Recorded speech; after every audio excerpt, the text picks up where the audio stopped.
Hello crushers, welcome to day 2। आज हम start तो नहीं करेंगे, जो कल हमने शुरू किया था उसी के आगे की बातें करने वाले हैं। थोड़ी और टू डायमेंशनल मोशन की, जहाँ पे स्पेसिफिकली रिलेटिव मोशन की कुछ एडवांस लेवल की प्रॉब्लम्स को सॉल्व करने वाले हैं। उसके बाद हम सर्कुलर मोशन को भी रिवाइज करेंगे और सर्कुलर मोशन के भी कुछ एडवांस क्वेश्चंस को सॉल्व करने की कोशिश करेंगे।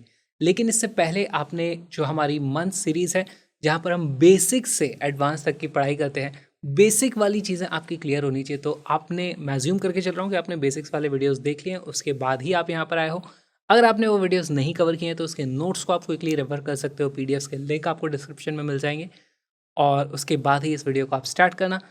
एक बार आप ये वीडियो देख लोगे तो आपकी बहुत अच्छी तैयारी हो जाएगी। इसके बाद आपको कहीं और इधर उधर भटकने की ज़रूरत नहीं पड़ेगी। मेरा नाम विक्रांत किरार है और अब इस वीडियो को स्टार्ट करते हैं।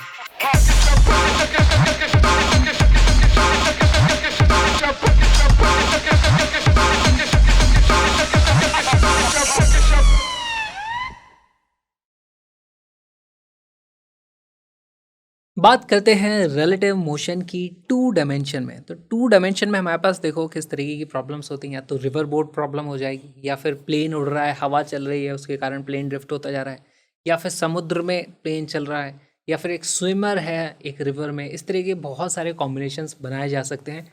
इन सभी में हमें कुछ चीज़ें दी जाती हैं, है ना। जैसे मान लो मुझे दी हुई है velocity of boat is equal to 20 metre per second for एक एग्जाम्पल। हमें ये वैल्यू दी हुई है, तो इसका मतलब क्या है?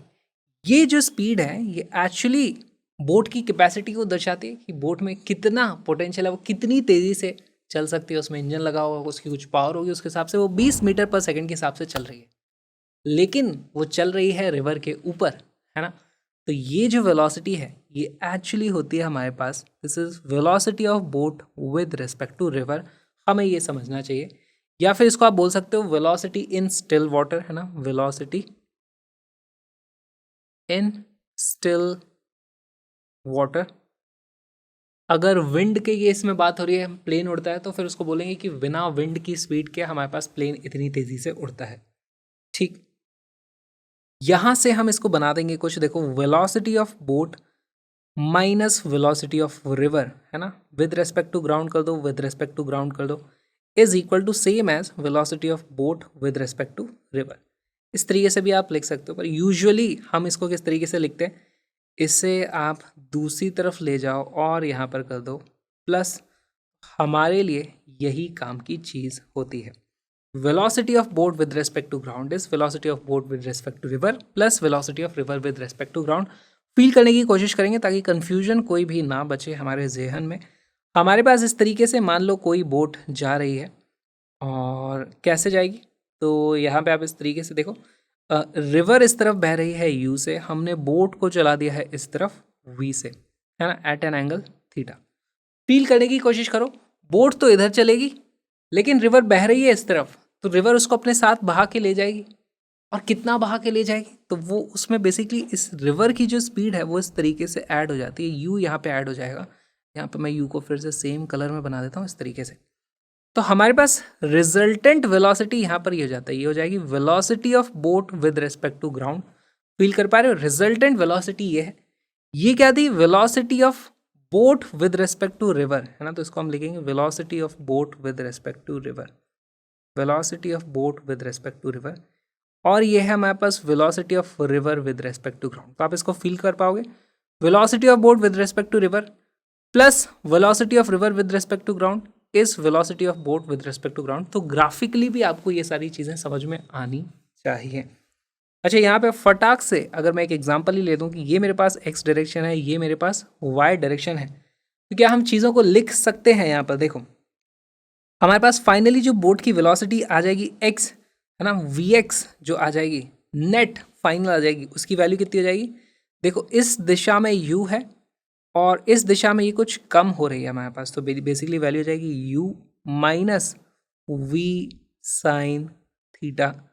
इतने क्या है ये, एक्स डायरेक्शन का, तो i cap, plus Y direction में कितनी है हमारे पास, वो हो जाएगी, अगर ये था v तो v का कॉस थीटा हो जाता है प्लस v कॉस थीटा जे कैप। तो इस तरीके से आप लिख सकते हो। ज़रूरी नहीं है कि हर बार हम एंगल को यहीं से मेजर करें, कई बार एंगल यहाँ से दे दिया जाएगा, उस केस में आपको यहाँ पर कॉम्पोनेंट्स सही तरीके से लेने होंगे, लेकिन इस तरीके से कैलकुलेशंस की जाती है। एक और चीज़ आपको पता होनी चाहिए, कई बार ऐसा पूछा जाता है कि ये वाला एंगल अल्फा की आपसे बात कर ली जाएगी, या फिर हो सकता है आपसे ये वाले एंगल अल्फा की बात कर ली जाए। इस केस में आपको टैन अल्फा की जो वैल्यू होगी वो होगी this upon this, sorry tan alpha क्या हो जाएगा, दिस अपॉन दिस। तो इस तरीके से आप एंगल की वैल्यू भी पता कर सकते हो। यहाँ पर हमारे पास वाई कॉम्पोनेंट कितना आ रहा है, इतना, एक्स कॉम्पोनेंट कितना आ रहा है यहाँ, तो मैं लिख देता हूँ एक बार एग्जाम्पल के लिए। टैन अल्फा उसका जो मैग्नीट्यूड आ जाएगा वो आ जाएगा u माइनस वी, सॉरी हमारे पास पहले y कॉम्पोनेंट आएगा which is v cos theta, v cos theta divided by u minus v sine theta. इस तरीके से हमारे पास वैल्यू हो जाती है। अब इस पे बेस्ड कुछ क्वेश्चंस करेंगे तो आपके और डाउट्स क्लियर हो जाएंगे।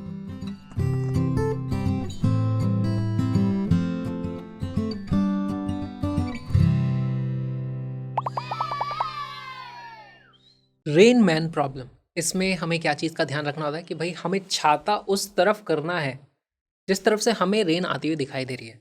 तो इस इंसान को मान लो अगर रेन इस तरफ आती हुई दिखाई देगी तो ये छाता इस दिशा में कर लेगा, इसको रेन इस तरीके से आती हुई दिखेगी तो ये छाता इस तरफ कर लेगा।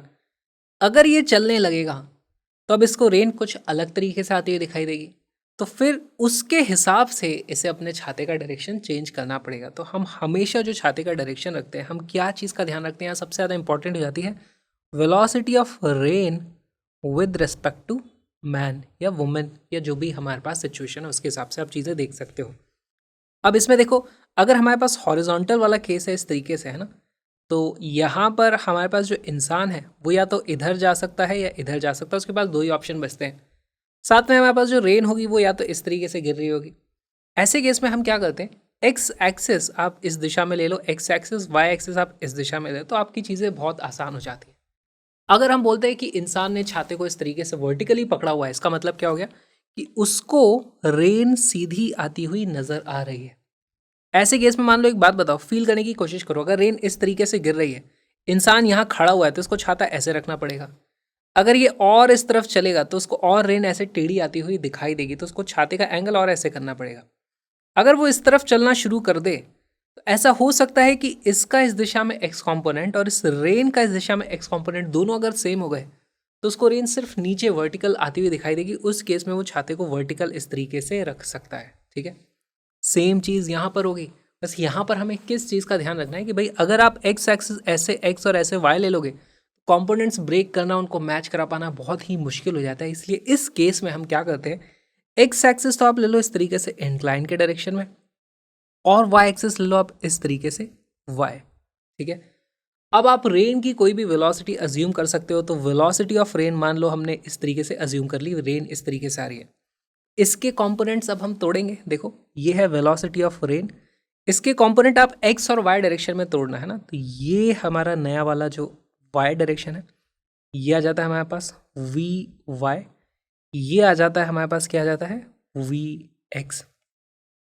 अब इस इंसान को, ये क्वेश्चन हम कल कर भी चुके, इस इंसान को अगर देखो, इस इंसान की भी इस तरफ वेलोसिटी वी एक्स के बराबर हो जाए तो इसको रेन सिर्फ वर्टिकली आते हुए दिखाई देगी। इसको आप किस तरीके से देख सकते हो, मान लो यहाँ पर मैन की जो वेलोसिटी है वो यू के बराबर है, तो हम लिखेंगे अब velocity of rain with respect to man is equal to velocity of rain minus velocity of man. अब देखो ये दोनों वेलोसिटी हम लिखते हैं with respect to ground, with respect to ground. Coordinate system कोई भी हो, फर्क नहीं पड़ता। तो यहाँ पर हमारा जो कोऑर्डिनेट सिस्टम है इसके हिसाब से भी इक्वेशन सही रहने वाली है। तो लिख के बताता हूँ मैं आपको, यहाँ पे देखो velocity of rain with respect to ground कितनी आ जाती है, velocity of rain with respect to ground. यहाँ पर देखो एक्स डायरेक्शन इस तरफ है, ये कुछ नेगेटिव है, तो यहाँ पर ये मेरे को देखते हुए मिल रही है माइनस का वी एक्स आई कैप आ जाएगी, और वाई डायरेक्शन में तो कुछ पॉजिटिव हमें देखने को मिल रहा है, तो उसको मैं लिख दूंगा plus V Y J cap minus velocity of man. Man किस दिशा में जा रहा है, खुद इस तरफ जा रहा है। देखो ये पॉजिटिव एक्स था, ये नेगेटिव है हमारे पास, तो इसकी वैल्यू आ जाएगी माइनस का यू, है ना, ये वाला माइनस ये है, और खुद नेगेटिव स्पीड है उसकी, इस दिशा में नेगेटिव वेलोसिटी है, तो इस तरीके से आ जाएगा। ये क्या है, आई कैप है अगेन। अब क्वेश्चन में ऐसा पूछा जाएगा कि यहाँ पर देखो, अब वर्टिकल मैं नहीं बोल सकता यहाँ पे, अब अगर ये दोनों कंपोनेंट बराबर होंगे तो तो इसको रेन ऐसे आती हुई दिखाई देगी, सिर्फ वाई डायरेक्शन में वेलोसिटी होगी, तो ये अपने छाते को वाई डायरेक्शन में ही पॉइंट करेगा ऊपर की तरफ, यानी वो नॉर्मली छाते को उसने रखा है। ठीक है, तो यहाँ पे हम क्या लिख देंगे, for umbrella to be normal to the incline, हमारे पास क्या होनी चाहिए उसकी कंडीशन कि velocity of rain with respect to man, इसका जो x कंपोनेंट है मस्ट बी इक्वल टू 0। तो यहाँ से हम वो चीज़ देख सकते हैं भाई, x कंपोनेंट की जो वैल्यू आ रही है वो कितनी आ जाती है, -vx plus u which is equal to 0। यहाँ से हमें पता चल जाता है u की वैल्यू अगर vx के बराबर हो जाएगी, है ना, यहाँ पे हम देख सकते हैं दोनों बराबर हो जाएंगी, तो उसको ऐसा लगेगा वो तो वर्टिकली गिर रही थी, और वर्टिकल ये नहीं है यहाँ पे, वर्टिकल इसके रेस्पेक्ट में, यानी कि y वाले डायरेक्शन में भी मैं बात कर रहा हूँ। एक्चुअली वर्टिकल यही है, लेकिन हमारी ये जो इक्वेशन है नॉर्मल टू द इंक्लाइन में हम ये चीज़ यूज़ करने वाले हैं। तो इस तरीके की चीज़ें बनती हैं। यहाँ पर हमें बस यही ध्यान रखना है, जब भी इंक्लाइन है तो आप एक्सिस को इंक्लाइन के अलॉन्ग ले लोगे तो आपकी लाइफ बहुत आसान हो जाएगी, चुटकियों में क्वेश्चंस को सॉल्व आप कर पाओगे।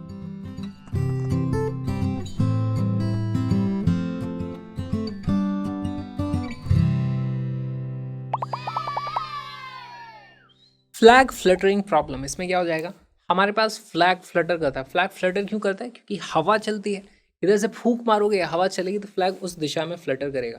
तो बेसिकली यहाँ पे कॉन्सेप्ट क्या है, फ्लैग उस दिशा में फ्लटर करता है जिस दिशा में हवा चल रही होती है। और यूजुअली ऐसी सिचुएशन कब होती है, फ्लैग हम फ्लटर कराते हैं, ऐसा नहीं होता ऊपर की तरफ फ्लटर कर रहा है, नीचे की तरफ फ्लटर कर रहा है, हवा चलती है लेफ्ट टू राइट, इस तरफ चलेगी, इधर चलेगी। तो बेसिकली इस तरीके की प्रॉब्लम में हम यूजुअली टॉप व्यू से चीज़ों को एनालाइज करते हैं, तो हमें डायरेक्शन इस तरीके से लेना होता है, ऊपर वाला आप नॉर्थ ले लो, नीचे की तरफ हमारा साउथ हो जाएगा, ये हो जाता है ईस्ट, ये हो जाता है वेस्ट। कई बार तो हम डायरेक्शन ही सही तरीके से नहीं ले पाते, उसके कारण भी हमारी गलतियाँ होती हैं, सिली मिस्टेक्स होने का यहाँ पे बहुत बड़ा स्कोप होता है। ठीक, तो हमें बस यहाँ पे एक चीज़ का ध्यान रखना है, डायरेक्शन ऑफ फ्लैग फ्लटरिंग किस दिशा में हो जाएगा, will be equal to direction of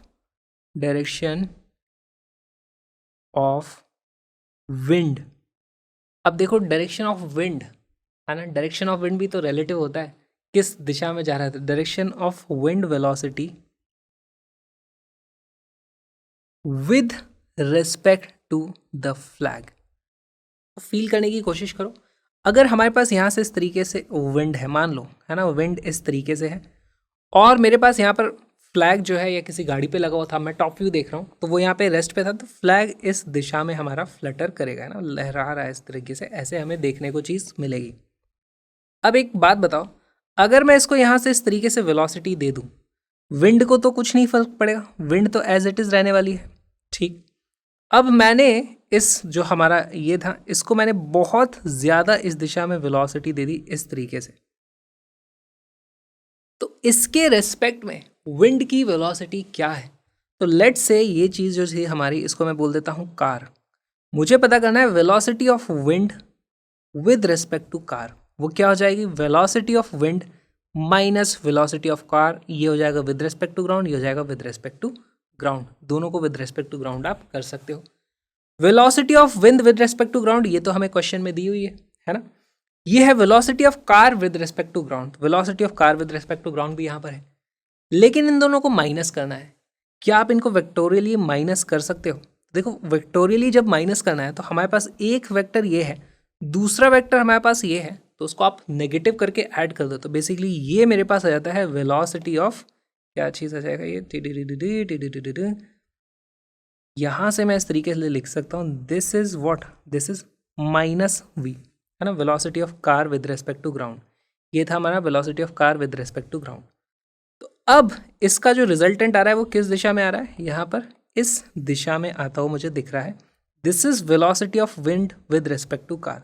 feel कर पा रहे हो इसको, तो हमारे पास यहाँ पे जो फ्लैग है वो किस दिशा में फ्लटर करने वाला है, वो इसी दिशा में फ्लटर करता हुआ मुझे नजर आएगा, इस दिशा में, है ना, ऐसे।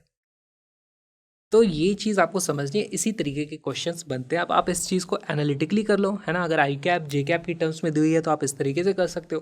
फिर आपसे पूछा जाएगा भाई इसका डायरेक्शन बताओ, डायरेक्शन नॉर्थ से कितना है या साउथ से कितना है, साउथ से पूछा जाएगा तो इस तरीके से थीटा मानना, टैन थीटा की वैल्यू आप पता कर पाओगे इन कंपोनेंट्स की मदद से। ठीक है, इस तरीके की क्वेश्चन यहाँ पे बन सकते हैं। यही बस छोटी सी चीज़ है जो हमें समझनी होती है। That's it.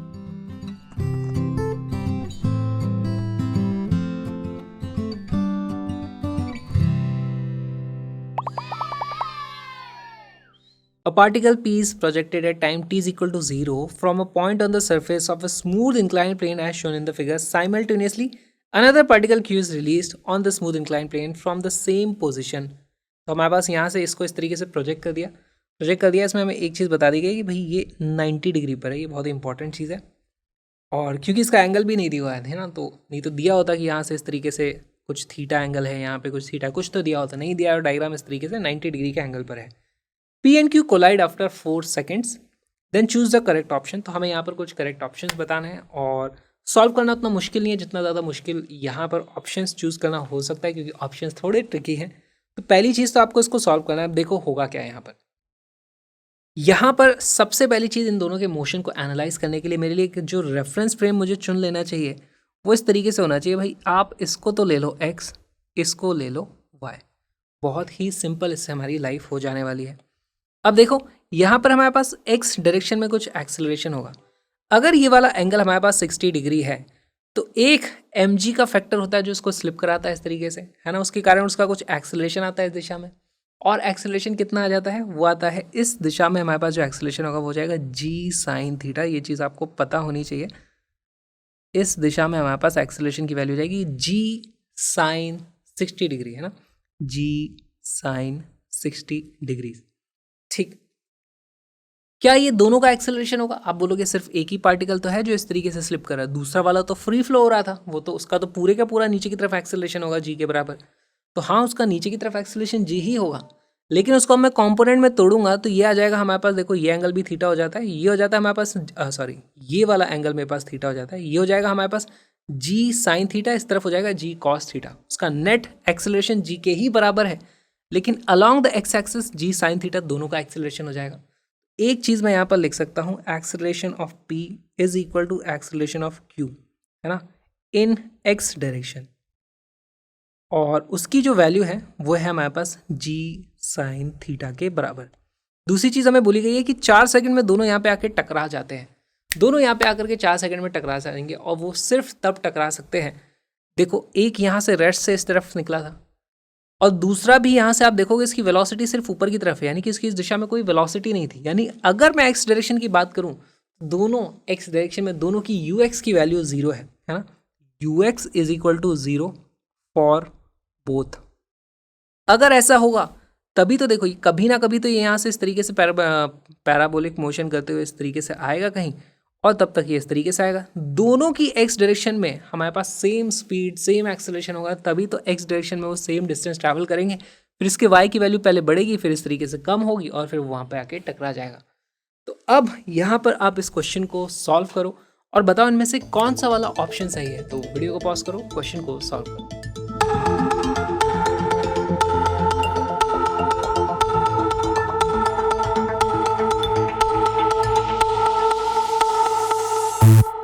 इसका करेक्ट आंसर है सी। सॉल्व करना शुरू करते हैं। देखो इसमें पहली बात तो मोशन अगर हमें पता ही करना है तो यहाँ पे देखो यू एक्स की वैल्यू दोनों के लिए 0 है, सिर्फ यू वाई हमें पता करना है, और यू वाई मुझे पता करना है। कैसे पता करेंगे? देखो 4 सेकंड में इसको वापस आकर के इसके वाई की वैल्यू 0 करनी है। तो वाई की वैल्यू इनिशियली 0 थी, फिर कुछ बढ़ती है, फिर वापस 0 होती है। इसको हम क्या बोलते हैं? Time of flight. Time of flight का फॉर्मूला हमारे पास क्या होता है? Time of flight is equal to 2 times u Y upon a Y. ठीक है, ये वैल्यू आपको पता होनी चाहिए। प्रोजेक्टाइल मोशन में हम पढ़ चुके हैं, इसको डिटेल में पढ़ चुके हैं। इसकी वैल्यू हो जाएगी 2, अच्छा इसकी वैल्यू हमें दी हुई है कि टोटल ये 4 सेकंड है। यहाँ से मेरे पास यू वाई की वैल्यू हो जाती है, यू वाई की वैल्यू हो जाएगी 4 टाइम्स ए वाई अपॉन 2, या फिर ये इस तरीके से कट जाएगा। इसकी वैल्यू हो जाएगी 2 times acceleration in Y direction. Acceleration in Y direction की वैल्यू कितनी है? देखो भाई जी साइन थीटा तो इधर था, जी कॉस थीटा इस तरफ रहेगा ना, तो जी कॉस थीटा हमारे पास आ जाएगा ये g cos of 60। G cos 60, cos 60 होता है 1/2, तो इसकी वैल्यू हो जाएगी हमारे पास सिर्फ जी के बराबर, विच is equal to 10 metre per second. तो हमारे पास इसकी इस दिशा में वेलोसिटी आ जाती है 10 मीटर पर सेकेंड से इसको फेंका होगा। सवाल में पूछा है क्या है? Trajectory of particle P in the frame of Q is parabola during the flight of particle B.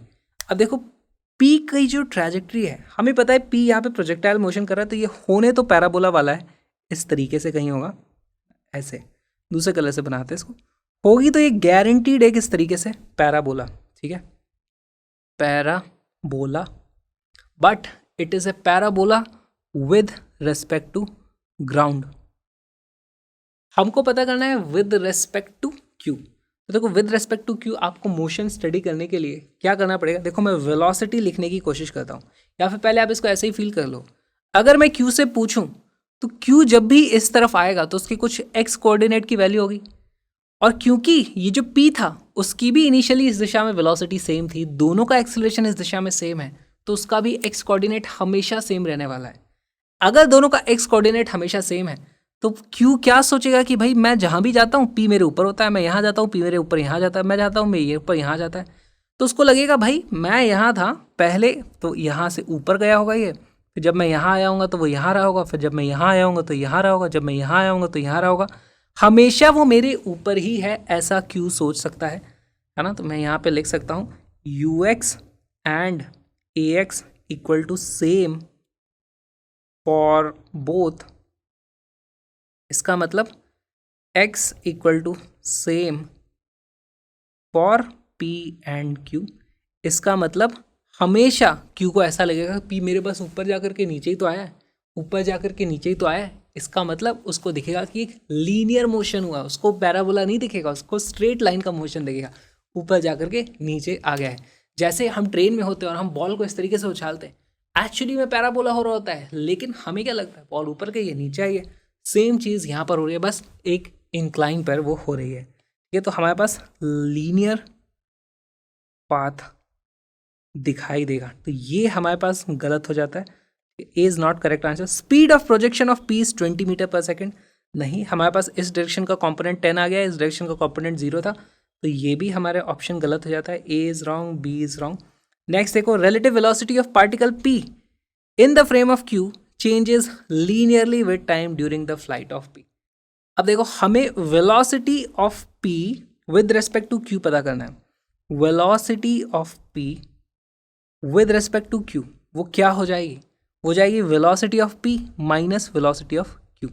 velocity of p कितनी है, देखो अगर मैं x डायरेक्शन की बात करूं तो velocity of p कितनी हो जाएगी, g sin थीटा, दोनों का इस तरफ एक्सेलरेशन था तो हो जाएगी जी साइन थीटा आई कैप, और इसकी वाई डायरेक्शन में कितनी वेलोसिटी है, इनिशियली 10 थी और इस दिशा में उसका कुछ एक्सेलरेशन है जी कॉस थीटा के हिसाब से, तो ये हो जाती है प्लस हमारे पास आ जाएगा 10 minus g cos theta T times जे कैप, है ना।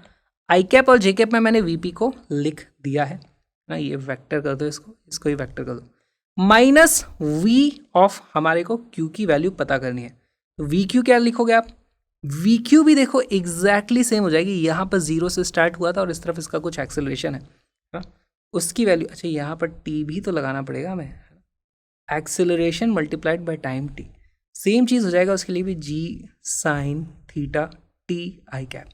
यहाँ पे आप देखते हो ये और ये इस तरीके से कट जाते हैं, और ये जो वैल्यू आती है velocity of P with respect to Q, इसकी वैल्यू आ जाती है 10 minus g cos theta t, this is equal to 10 minus g cos theta t. सिर्फ जे कैप वाला कंपोनेंट दिख रहा है क्योंकि वो एक स्ट्रेट लाइन में मोशन उसके वहाँ पर हो रहा है, ऑलराइट, और ये इसको एक लीनियर वेरिएशन दिखाई दे रहा है ना, तो हमारे पास इस तरीके से आंसर आता है, this is the correct answer. D option भी देख लो, acceleration of particle P with respect to Q is 0 during the flight, नहीं, एक्सेलरेशन कहाँ 0 है ना, पहले वो ऊपर गया फिर वो नीचे आया, पहले वो ऊपर गया फिर नीचे आया, एक्सेलरेशन की वैल्यू 0 नहीं है। इसके रेस्पेक्ट में एक्सेलरेशन की बात करोगे, एक्सेलरेशन कितना हो जाएगा, सिर्फ इस डायरेक्शन वाला एक्सेलरेशन बचेगा, इस डायरेक्शन वाले एक्सेलरेशन दोनों के कैंसिल आउट हो जाएंगे रिलेटिव मोशन की अगर आप बात करोगे, और उसकी वैल्यू कितनी आ जाती है वो आप क्लियरली यहाँ पे एक बार में लिख सकते हो, उसकी वैल्यू होगी जी कॉस थीटा के बराबर। इस तरीके से आप देखोगे हमारे पास सिर्फ सी ऑप्शन करेक्ट आ जाता है।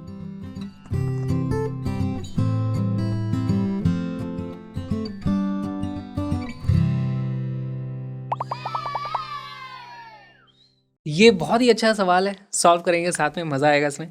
अ particle is projected vertically upwards with a velocity u is equal to 5 metre per second तो हमने यहाँ से एक पार्टिकल को ऊपर की तरफ प्रोजेक्ट कर दिया। इसकी कितनी स्पीड दी हमने, 5 मीटर पर सेकेंड, और हमने इसको ऊपर प्रोजेक्ट कर दिया। After time t another particle is projected vertically upward from the same point with the velocity v is equal to 3 metre per second. तब देखो पॉइंट तो इसी पॉइंट से उसको भी प्रोजेक्ट किया होगा, लेकिन वहीं पे मैं बना दूंगा तो चीज़ें दिखेंगी नहीं, तो मैं उसको दूसरे कलर से दूसरी जगह पे बना रहा हूँ। यहाँ पे इस तरीके से बना देता हूँ। इसकी वेलोसिटी इस तरीके से है 3 मीटर पर सेकेंड। क्या ये दोनों को सेम टाइम पे प्रोजेक्ट किया है? नहीं, दोनों को अलग अलग टाइम पे प्रोजेक्ट किया। दोनों के बीच में समय है t का। समय t में ये वाला हमारे पास थोड़ा ऊपर यहाँ तक पहुँच चुका होगा, टाइम t यहाँ पर बीत चुका है। ठीक। If they meet in minimum time duration measured from the time of projection of first particle, then t is equal to k upon g. Find k. तो यहाँ पे देखो, ध्यान से पढ़ो। If they meet in minimum time duration measured from the time of projection of the first particle, तो first particle को project किया, उसके t टाइम के बाद दूसरे को भी प्रोजेक्ट कर दिया, और फिर उसके बाद दोनों को कुछ मोशन हुआ होगा और उसके बाद वो दोनों यहाँ पे टकराए होंगे। स्टार्टिंग से लेकर के फाइनल तक का जो भी टाइम है वो मिनिमम होना चाहिए। इस तरीके से आप t की वैल्यू को चेंज करो। पहली बात तो यहाँ पे ये समझो, हमारे पास जो टोटल टाइम t आएगा दोनों के मिलने का, t की जो वैल्यू होगी वो कितनी आ जाएगी, small t plus t, let से इसको बोल देता हूँ मैं t1।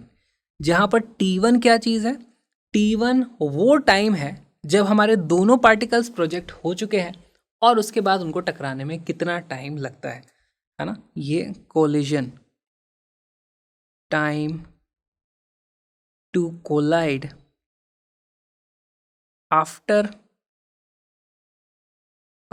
Both are projected.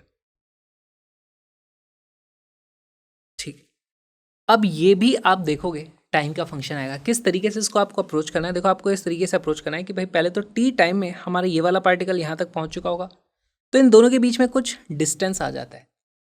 अब ये डिस्टेंस कम होना चाहिए, है ना। तो अब इसको किस तरीके से अप्रोच करोगे, देखो पहला तरीका आप ये लगा सकते हो कि हाँ भाई इसके बाद यहाँ से ये स्टार्ट किया होगा, और या फिर आप ऐसे सोच सकते हो t प्लस t1 टाइम में हमारे पहले पार्टिकल ने जितना डिस्प्लेसमेंट किया है उतना ही इसका डिस्प्लेसमेंट होगा। इस तरीके से आप फंक्शन बना सकते हो, तो कोलिजन का आपको टोटल टाइम पता चल सकता है। एक्स कोऑर्डिनेट दोनों का सेम कर देना है। दूसरी अप्रोच क्या हो सकती है, वो हो जाएगी approach of velocity of approach. तो उसमें हम क्या करते हैं, देखो यहाँ से इसकी वेलोसिटी की कितनी, 5 मीटर पर सेकेंड। यहाँ पर इसकी वेलोसिटी कितनी हो जाएगी, देखो इसका पूरे समय नीचे की तरफ एक्सेलरेशन कितना है, g के बराबर। तो यहाँ पर इसकी जो वेलोसिटी हो जाएगी, अब वो ऊपर की तरफ 5 नहीं बचेगी, वो बचेगी 5 माइनस gt। इतने मीटर पर सेकेंड इसकी वेलोसिटी है। और एक चीज़ देखो, फिर ये वाला पार्टिकल आ रहा है इस तरफ 3 से, दोनों के दोनों हवा में है, दोनों के ऊपर नीचे की तरफ ग्रेविटी लग रही है, दोनों का नीचे की तरफ एक्सेलरेशन सेम है। और जैसे ही दोनों का एक्सेलरेशन नीचे की तरफ सेम होता है, आप रेफरेंस फ्रेम उनके में घुस जाओ तो दोनों का एक्सेलरेशन एक दूसरे के रिस्पेक्ट में नील हो जाएगा ना। तो यहाँ पे हम क्या चीज़ का अप्रोच करेंगे, रिलेटिव मोशन उन दोनों के बीच में बात कर लेंगे, है ना। When both are in air, हम लिख सकते हैं acceleration of 1 is equal to acceleration of 2 is equal to g। इसका मतलब नो रिलेटिव एक्सेलरेशन। अब आपको वेलोसिटी ऑफ अप्रोच वाले कॉन्सेप्ट का यूज़ करना है। आप इस डिस्टेंस की वैल्यू पता कर सकते हो, टी टाइम में इसने कितना चला होगा, उसके बाद इस डिस्टेंस को कम होकर के ज़ीरो होने में कितना टाइम लगने वाला। अगर एक की वेलोसिटी देखो, ये इसको बढ़ाने की कोशिश कर रहा है, ये इसको कम करने की कोशिश कर रहा है, तो आप उससे t1 की वैल्यू पता कर सकते हो। t पता है आपको, t1 पता है, तो कैपिटल T हमारे पास t का फंक्शन आ जाता है ना। हमारे पास क्या आ जाएगा, capital T is some function of small t। अब हमें इसकी वैल्यू मिनिमम करनी है। मिनिमम करने के लिए हम क्या करेंगे, हम कर देंगे dt, क्या करेंगे dt अपॉन dt की वैल्यू आप कर दोगे 0। तो इससे हमारे पास t की एक कोई पर्टिकुलर वैल्यू आएगी कि भाई इतने टाइम बाद आपको इसको प्रोजेक्ट करना था। वही चीज़ हमें दी हुई है कि वो जो वैल्यू है वो इतनी है, तो हमें k की वैल्यू पता करनी है। एक क्वेश्चन है, बहुत ही अच्छा ये सवाल बन जाता है। वीडियो को पॉज करो, क्वेश्चन को सॉल्व करो।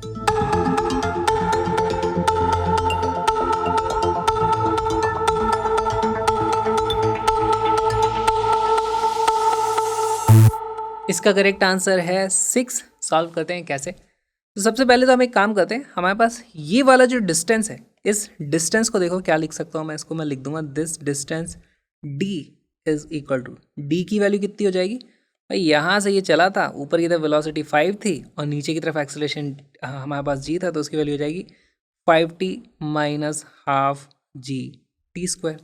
बहुत ही सिंपल। वेलोसिटी ऑफ अप्रोच कैसे लिखोगे, वेलोसिटी ऑफ अप्रोच, अब देखो ये वाली जो वेलोसिटी उस डिस्टेंस को कम करना चाहती है, ये वाली वेलोसिटी उस डिस्टेंस को बढ़ाना चाह रही है, ये अप्रोच कर रही है, रिसीड कर रही है, दूर जा रही है उससे, है ना। हमारे पास हम क्या बोल देंगे, इसकी वैल्यू हो जाएगी 3 माइनस हमारे पास इसकी ऊपर की तरफ वेलोसिटी कितनी है, वो है 5 माइनस जी टी, यह आ जाएगी हमारे पास वेलोसिटी ऑफ अप्रोच।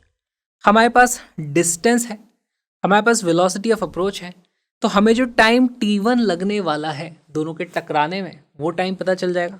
मैं किस तरीके से लिख सकता हूँ, अच्छा इन दोनों का कोई रिलेटिव एक्सेलरेशन नहीं है, तो आपको यहाँ पर एक्सेलरेशन को कंसिडर ही नहीं करना है। यहाँ से मैं लिख सकता हूँ velocity of approach multiplied by time t1 is equal to D. यहाँ से मेरे पास t1 की वैल्यू आ जाती है d upon V approach which is equal to, t1 की वैल्यू कितनी आ जाती है, d की वैल्यू लिख देता हूँ, जल्दी से लिखो, d की वैल्यू है 5t minus half G T square divided by denominator में हमारे पास कितना आ जाता है, ये हो जाता है G T minus two, G T minus two, या फिर मैं t1 की ही वैल्यू लिख दूंगा, t1 is equal to 10t minus g T square, denominator में आ जाएगा 2gt माइनस 4। हमारे पास t1 की वैल्यू आ चुकी है, क्या मुझे t1 पता करना है, नहीं, मुझे टोटल टाइम t कितना लग रहा है उसकी वैल्यू पता करनी है, which is equal to t1 plus T. Capital T की यहाँ से वैल्यू हो जाएगी t1 प्लस टी, वैल्यूज रखो, t1 की वैल्यू हमारे पास 10t minus g T square, denominator में हमारे पास 2gt माइनस 4 है, और वही हमारे पास देखो इस तरीके से प्लस करोगे तो वो उससे मल्टीप्लाई होगा, हमारे पास एलसीएम लेना पड़ेगा हमें, यहाँ पर इसकी वैल्यू आ जाती है plus 2gt square minus 4t, हमारे पास ये वैल्यू आ जाती है विच इज़ इक्वल टू, यहाँ से मैं लिख सकता हूँ capital T is equal to कितना आ रहा है ये 6t minus plus g T square divided by 2gt minus 4। हमारे पास ये एक फंक्शन आ चुका है, अब बस इसको डिफ्रेंशिएट करना है हमको और इक्वेट कर देंगे उसको ज़ीरो से, ताकि हमें मिनिमम वैल्यू ऑफ टी मिल जाए। मिनिमम वैल्यू ऑफ टी के लिए कोई स्मॉल टी की वैल्यू हमें देखने को मिलेगी, तो जल्दी से इसको मैं करता हूँ आपके लिए। इसकी वैल्यू याद रख लो, ये था हमारे पास capital T is equal to 6t plus g T square upon 2gt minus 4।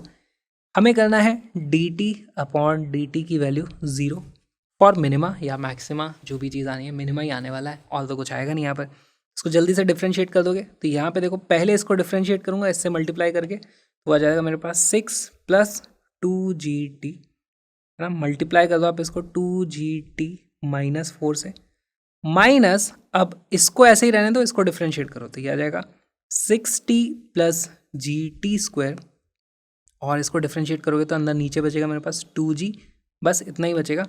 और डिनोमिनेटर में हमारे पास कुछ बड़ी सी टर्म आ जाएगी, इसका स्क्वायर करना पड़ेगा 2gt माइनस 4, इसका स्क्वायर, इसकी वैल्यू इक्वेट करनी है 0 से। ये वाली जो टर्म है ये एज इट इज़ उधर जा करके 0 हो ही जाएगी, तो इसको लिखने की कोई हमें ज़रूरत है नहीं यहाँ पर। और इसकी वैल्यू आ जाती है हमारे पास, देखो अब यहाँ पे इसको थोड़ा सा सिंप्लीफाई कर लेंगे, ये आ जाता है 12gt minus 24 plus 4g square T square minus 8gt, है ना, हमने इसको एक्सपैंड कर दिया। अब इसकी वैल्यू लिखेंगे तो यह आ जाता है minus 8, 6 2 12 minus 12gt minus 2g square T square is equal to 0। यहाँ पे इसको और सिंप्लीफाई करो, टी स्क्वायर जी स्क्वायर वाली टर्म कितनी है, 4g square T square minus 2g square T square, तो बचता है हमारे पास सिर्फ 2g स्क्वायर टी स्क्वायर। फिर उसके बाद क्या है, जी टी वाली टर्म कितनी है 12 माइनस 8 माइनस 12, तो ये माइनस माइनस ये तो एज इट इज़ कट गया यार, इसको हटाओ, हमारे पास बचता है माइनस 8gt, और फिर बाकी कितनी बची 24, और that's it, minus 24। Is equal to 0, या फिर इसी को आप सिंप्लीफाई कर सकते हो, g square T square minus 4GT minus 12 is equal to 0। यहाँ से हमें टी की एक वैल्यू मिल जाएगी। टी की वैल्यू, अब ये क्वाड्रेटिक इक्वेशन है, टी स्क्वायर टी, और इस तरीके से आप देख सकते हो टी की जो वैल्यू आ जाएगी वो कितनी आ जाएगी हमारे पास, माइनस ऑफ बी, तो इसका माइनस करोगे तो आ जाता है plus 4G plus minus under root of B square यानी इसका स्क्वायर कर लोगे तो हो जाएगा 16G स्क्वायर माइनस 4, ए की वैल्यू कितनी है जी स्क्वायर के बराबर, जी स्क्वायर इंटू सी की वैल्यू कितनी है माइनस 12 डिवाइडेड बाय 2a, 2 और a की वैल्यू कितनी है जी स्क्वायर के बराबर 2G स्क्वायर। इस तरीके से यहाँ पर इसकी वैल्यू कितनी आ जाती है, ये आ जाता है हमारे पास 4G plus minus under root of, ये ब्रैकेट के अंदर, ये अंडर रूट के अंदर कितना रहा, ये आ जाए 4 into 12 48 plus 16 64G square divided by 2G square. इसकी वैल्यू जाती है हमारे पास 4G plus minus 8G upon 2G square. अब देखो यहाँ पर हमारे पास दो वैल्यू आ रही हैं, हमें सिर्फ प्लस वाली वैल्यू को कंसिडर करना होगा, नेगेटिव वाली वैल्यू को हम कंसिडर नहीं करेंगे। तो हमारे पास टाइम की जो वैल्यू आ जाती है वो आ जाती है 12G अपॉन 2G स्क्वायर, या फिर इसकी वैल्यू आ जाती है हमारे पास 6 अपॉन जी। और हमसे क्वेश्चन में यही पूछा था, टाइम की वैल्यू 6 अपॉन जी, क्वेश्चन में पूछा था टाइम की वैल्यू k अपॉन जी, तो k की वैल्यू आ जाती है हमारे पास 6 and 6 becomes our correct answer. तो बहुत ही अच्छा सा ये सवाल था, इसमें थोड़ा कैलकुलेशंस वगैरह लंबी हो गई हैं, लेकिन कॉन्सेप्ट बहुत ही आसान है। वेलोसिटी ऑफ अप्रोच लगाना है हमें, दोनों का एक्सेलरेशन नीचे की तरफ जी था, तो आप उसको कैंसिल आउट कर सकते हो और फिर आप एक वेलोसिटी ऑफ अप्रोच वाला मेथड यहाँ पे यूज़ कर सकते हो। ये वीडियो जो अभी आपने देखा एक छोटा सा पार्ट है एक बहुत ही प्यारे से, सुंदर से, कलरफुल से क्रैश कोर्स का। हमारे 2 क्रैश कोर्स हैं, जेईई मंथ और नीट मंथ, जिसमें 11th और 12th दोनों के फिजिक्स के सारे concepts, important but necessary conceptual questions और बहुत सारे अच्छे प्रीवियस ईयर्स क्वेश्चंस, उन सभी को मिला दो तो जो बनता है वो है JEE month and NEET month. JEE month में जेईई मेन और जेईई एडवांस दोनों की तैयारी होती है।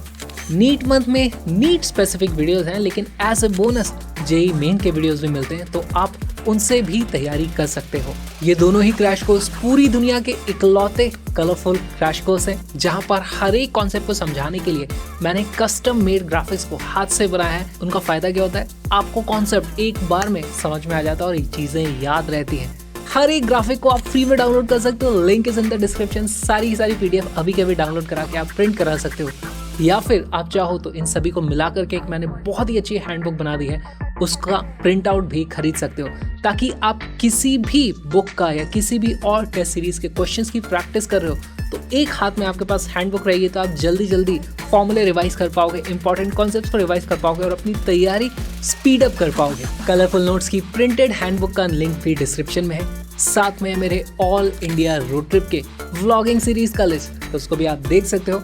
बाय द वे सारे के सारे ग्राफिक्स आपका वेट करें, जल्दी से आ जाओ, कलरफुल तरीके से फिजिक्स पढ़ेंगे, सारे कॉन्सेप्ट्स को अच्छे से विजुअलाइज करके समझेंगे। Link is in the description.